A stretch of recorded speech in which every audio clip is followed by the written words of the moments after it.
Mootummaan naannoo Oromiyaa duudhaa fi seenaa Oromoo bakka deebisuu fi xiyyeeffannoo addaan hojjechaa jira jedhan Dr. Dirribaa Tafarraa. Qorri qorannoo Oromoo marsaa 18ffaan Inistituutii Qorannoo fi Qo'annoo Oromootiin qophaa'ee mata duree duudhaa keenyaan dhalootaa ijaaruu jedhuun Finfinnee giddugala aadaa Oromootti taa'ameera. Qora guyyoota lamaaf turuu kanarratti hooggantoonni biiroolee, hayyoonni, abbootii gadaa, haadholii siinqee fi hirmaattonni qorichaa argamaniiru. Daayirektarri olaanaan Inistituutii Qorannoo fi Qo'annoo Oromoo Dr. Dirribaa Tafarraa qoricha irratti argamuun haasaa taasisaniin mootummaan naannoo Oromiyaa dhimma qorannoo fi qo'annoo Oromootii fi xiyyeeffannoo addaa kennuun hojii hojjetameen bu'aa gaariin argamuu ibsanii hojii hojjetamaa tureenis kitaabileen seenaa fi aadaa sabichaa mul'isan 80 ol afaanota adda addaan qoratamuun akka maxxanfaman ta'eera jedhan. Mootummaan naannoo Oromiyaa akkuma kanaan dura yeroo adda addaa qorannoo Oromoo irratti dubbachaa turre dhimma qorannoo Oromootiif xiyyeeffannaa olaanaa kennuun, xiyyeeffannaa addaa kennuun, xiyyeeffannoo qofa otoo hin ta'in karaa adda ta'een immoo baajata guddaa ramaduudhaan qorannoon Oromoo, qorannoon afaan Oromoo, qorannoon seenaan Oromoo, qorannoon aadaa Oromoo fi aartii Oromoo karaa gadi fageenya ta'een akka qoratamu, karaa saayinsawaan ta'een akka qoratamu, karaa guddummaa uummata Oromoo madaaluun akka qoratamu taasisuudhaan hojii boonsaa fi nama jajjabeessu hedduu hojjechaa tureera. Hojii hagammaatti hojjeteenis kitaaboleen qorannoo Oromoo afaan irratti, aadaa Oromoo irratti, seenaa Oromoo irratti, aartii Oromoo irratti 80 ol ta'an afaanota adda addaatiin maxxanfamanii afaan Oromoo, afaan Amaaraa, afaan Ingiliziitiin maxxanfamanii uummata bira akka gahan ta'eera jechaadha. Kun hojii baay'ee nama boonsuu fi hojii guddaa hammam mootummaan naannoo Oromiyaa dhimma qorannoo afaaniitiif keessaayyuu qorannoo afaan Oromootiif, qorannoo seenaa Oromootiif, qorannoo aadaa Oromoo fi aartii Oromootiif xiyyeeffannaa guddaa kennee hojii hojjechaa akka ture namatti agarsiisa jechaadha. Instituutichi qorannoo hojiilee gurguddoo 4 qorannoo Oromoo irratti hojjechuuf kan hundeeffame ta'uu ibsanii erga hundaa'ee kitaabilee 31 mata duree 200 ol kan qopheesse ta'uu dubbataniiru. Instituutiin qorannoo fi qo'annoo Oromoo dhimmoota 4 bu'uura godhateeti kan hundaa'e. Tokko qorannoo afaan Oromooti. Kan lammaffaa qorannoo seenaa Oromooti. Sadaffaan qorannoo aadaa Oromooti. Damee dameedhaan qoratamu kun. Inni arfaffaa fi inni dhumaa qorannoo aartii Oromooti. Kun caasaa mataasaa danda'e, ogeessota mataasaa danda'e, dameedhaan daayirektoreetiidhaan akka hoogganamuu fi baajata kanaaf barbaachisu ramadamee hojii gurguddaa hojjechaa tureera. Turtii isaa keessattis hojii baay'ee jajjabeessaa ta'e, hojii baay'ee nama onnachiisu, hojii boruufis egereedhaafis dhaloota ijaaruu keessattis iddoo olaanaa qaban hojjechuun danda'ameera. Hagammaattis akka instituutiin kun erga hundaa'e dura silaa kitaaba 80 ol kan jenne suni waggoota 20 darban biiroo aadaa fi turizimii irraa giddugala aadaa Oromoo irraa kaasee haga instituutii qorannoo fi qo'annootti hojii hojjetamedha bara. Instituutiin kun erga hundaa'e kitaabota akaakuu 31 barreessee uummata biraan ga'eera. Qorannoon kaan akkuma jirutti ta'ee jecha mata duree hedduu irratti 200 ol irratti qorannoo gaggeessaa jira. Kun jijjiirama guddaadha jechaadha. Kana malees instituutichi bara 2017 qofaatti kitaabilee 10 ol maxxansaaf kan qopheesse ta'uu eeranii mata dureewwan gurguddoo irratti qorannoowwan hawaasicha madaalan kitaabaan maxxanfamaas jira jedhan. Bara 2017 bara kana qofa kitaabota gara 10 olii mana maxxansaa galchuu dandeenyeera. Bara kana qofa jechaadha. Sektara tokkoon kitaabonni amma kana galu taanaanis waa guddaadha jechaadha. Fakkeenya wiirtuu jildii 16 seenaa Oromoo hanga jaarraa 20ffaa irra deebiin kuni durdurii Oromoo jildii 4, durdurii Oromoo jildii 5, makmaaksa Oromoo hiika waliin jildii 3, makmaaksa Oromoo hiika waliin jildii 4, afoola dilbii afoola Oromoo jildii 3, mitii fi korophisa yeroo jalqabaatiif waldaa barreessitootaan hojii hojjetame fuunee mana maxxansaa galchine. Kun godhameen beeku kanaan dura. Kitaabni kunis karaa addaatiin qophaa'ee jira. Halluu addaatiinis qophaa'ee jira. Sadarkaa isaa karaa eegeen jechaadha. Hayyoota hirmaachisuun hojii hojjetame. Ilma abbaa caalu kunis ogbarruu daa'immanii bu'uura kan godhate waldaa barreessitoota Oromootiin kan qophaa'e mana maxxansaa bara kana kan gale. Kukkuluuluu kan jedhu waldaa barreessitoota Oromootiin kan qophaa'e kunis bifa addaatiin hojii bara kana hojjetamee mana maxxansaa galee jiru jechaadha. Kana malee qorannoowwan gurguddoon qorannoo Oromoo keessatti hiikoo gurguddaa qaban hedduun yeroo ammaa hayyootaan madaalamanii sirriitti qeeqamanii xiinxalamanii maxxansaaf qophaa'anii jiru. Dhaabbilee barnootaa 13 waliin bara kana qorannoo geggeessuun qoricha adda taasisaa Dr. Dirribaan himanii aadaa fi seenaa uummata guddaa qabnu dagaagsuu fi shoorri hayyootaa olaanaadhas jedhan. Bara kana garuu yeroo darbe dhaabbilee barnootaa 13 wajjin MOU mallatteessinee qorannoo hojjechaa jirra.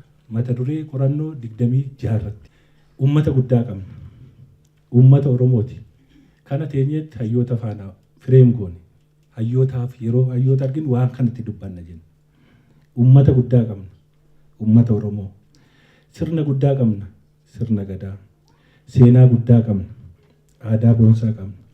Afaan gabbataa qabna. Afaan Oromoo. Aartii galaana qabna. Waan hojjennu hunda qixa kanaan hojjenna. Qixa guddummaa uummata keenyaan. Kanaaf immoo gaheen hayyootaa, gaheen dhaabbilee barnootaa iddoo olaanaa qaba jenna. Yeroo hundayyuu Kora 18ffaa kanaanis mata dureewwan 7 hayyootaan koricha irratti wal duraa duubaan dhiyaataniiru. Daayirektarri itti aanaa Instituushinii Qorannoo fi Qo'annoo Oromoo Bozinaabuu Asraat kaayyoon kora marsaa kanaa dhaloota ijaaruu fi duudhaa ganamaatti deebisuudha jedhanii korichis kan xumura waggaa bara kanaa ta'uun adda isa taasisaa dubbatan. Kaayyoon kora keenya guyyaarraa yeroo adda addaatti Instituutiin Qorannoo fi Qo'annoo Oromoo eegga hundaa'e dhaloota ijaaruu, beekumsaan xabboodhaan dhaloota gabbisuu, duudhaa ganamaatti dhaloonni deebi'ee duudhaa ganamaa teknooloojiidhaanis dabalee dhaloonni akka of beeku, eenyummaas akka beeku, af akka beeku, biyyaas akka beeku xiyyeeffatee hojjechaa jira. Kora lanaa kana kan adda godhu Annual Research Conference yookaan konferensii keenya kan waggaa sadhumaati. Konferensii guddaadha.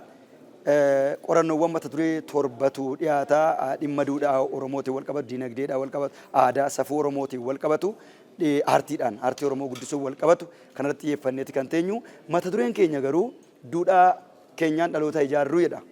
Yuunivarsiitii Jimmaatti barsiisaa fi qorataan seenaa akkasumas daayirektarii qorannoo fi qo'annoo Oromoo yuunivarsichaa kan ta'an Dr. Dheeressaa Deebuu qoricha irratti mata dureewwan qorannoo 7 kan dhiyaatan ta'uu ibsanii qorannoon dhiyaatus tokkummaa Oromootiif faayidaa guddaa qaba jedhan. Mata dureewwan qorannoo gara 7 ta'an waa'ee haaromsa aadaa irratti, waa'ee nageenyaa irratti, waa'ee rakkina keessatti dandamatanii darbuu irratti akkasumas immoo waa'ee imaammata afaanii irratti, waa'ee dhaloota ammaa fi egeree kan kaleessaa walitti fiduu irratti aadaan Oromoo maal ture, dhaloonni ammaa immoo akkamitti qabatee jira kan jedhu sana kan agarsiisan aartii wal qabsiisuudhaan walumaa gala qorannoo afaanii, aadaa, seenaa fi aartii Oromootu asitti dhiyaataa jira jechuudha. Kun faayidaa maalii qaba? Kun faayidaa guddaa qaba. Tokkoffaa namoonni amma kanaa walitti dhufanii waliin mari'achuu jechuun tokkummaa Oromootiif, walitti dhufeenya Oromootiif, hariiroo Oromoo nageenya qabu.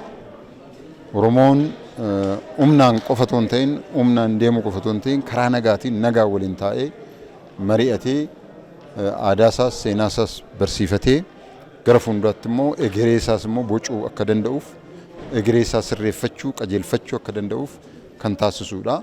Kun faayidaa guddaa olaanaa ta'e qaba jechaadha. Yuunivarsiitii Wallaggaatti barsiistuun afaanii fi aadaa Oromoo Dr. Aliimaa Jibriil qorannoo fi qo'annoon dhiyaatu kun siyaasa dinagdee keessatti dubartoonni gahee isaanii akka bahaniif shoora olaanaa qabas jedhan. Qorannoon kun uummata Oromoof fayyada yoo jenne uummata Oromoo keessatti immoo gamni tokko yookaan immoo uummata Oromoo miliyoona mana yoo jenne walakkaa ol kan ta'u dubartootadha. Kana qofa miti dubartoonni immoo ga'ee isaan siyaasa keessatti qaban, dinagdee keessatti qaban, keessumaayyuu immoo hawaasummaa keessatti qaban olaanaadha. Kanaaf Oromoo akka Oromootti fayyada, dubartoota immoo addatti irra caalaatti hawaasummaa keessatti hirmaannaan dubartootaa daa'imman guddisuu keessatti, hojiilee garaagaraa naannootti geggeeffamu keessatti, kunuunsa keessatti fi kan kana fakkaatan keessatti ga'een dubartootaa olaanaa akka ta'e beekamaadha. Kanaaf sanaan immoo kanaa yoo ittiin jajjabeeffatan dubartootaafis bu'aan ni buusu. Bu'aa olaanaadha jechuun ni danda'ama. Hirmaattonni qorichaa aadaa, duudhaa fi seenaa Oromoo mul'isuu fi dhamaatii hayyoonni gaaffii bara dheeraaf taasisan deebisuuf mootummaan jijjiiramaa gahee leencaa baheera jedhanii aadaa fi safuun Oromoo waggaa 150 dhokate bakkatti deebi'eeras jedhan.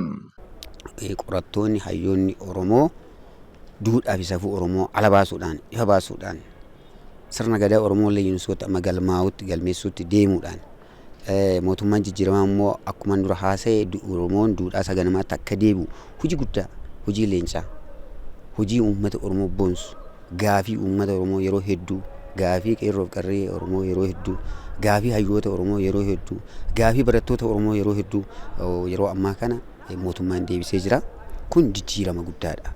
Jijjiirama kana immoo kan fide immoo qabsoo uummata Oromoo hayyoota hedduu itti dhabeeti itti namni hedduun itti wareegamee qeerroof qarreen hedduun itti wareegamee artistoonni hedduun itti wareegamaniiti. Dhiibbaa hunda sana damdamatee uummanni Oromoo yeroo ammaa kana duudhaa fi saganamaatti akka deebi'u mootummaan qorattoota kanaaf eeyyamee isaanii duudhaa fi safuu uummata Oromoo qoratanii bakka duudhaa ganamaatti akka deebisan hojii hojjetamaa jiru baay'ee kan nama gammachiisudha. Aadaan keenya waggaa 150 waggaa 160 duraan kabade har'a garuu gizee aadaa fi duudhaan kun waa deebi'u dubartoota hirmaachisee daa'imman hirmaachisee baay'ee gaariidha. Duudhaaf safuusaa kallee kan eeggate baay'ee gaariidhaan jedhan. Ga'een qo'attoota fi qorannoo Oromoo fi artistoota Oromoo ga'ee guddaadha as keessatti sadarkaa kana ga'uudhaaf jechaadha. Jijjiirama kana as ta'e san duras ta'e artistoonni Oromoo itti wareegama kaffalaa turanii beektoonni Oromoo illee hayyoonni Oromoo qorattoonni Oromoo hedduun baay'ee dhiibbaa taasisaa turanii yeroo kanatti immoo jijjiirama kana keessatti baay'ee ammallee akka hojjechaa jiranii fi kana duras akka as ga'u kan taasisaa turan waan ta'eef yeroo kana keessatti artiin Oromoos ta'ee beektoonni Oromoo akka guddatuuf irratti hojjechaa jiru.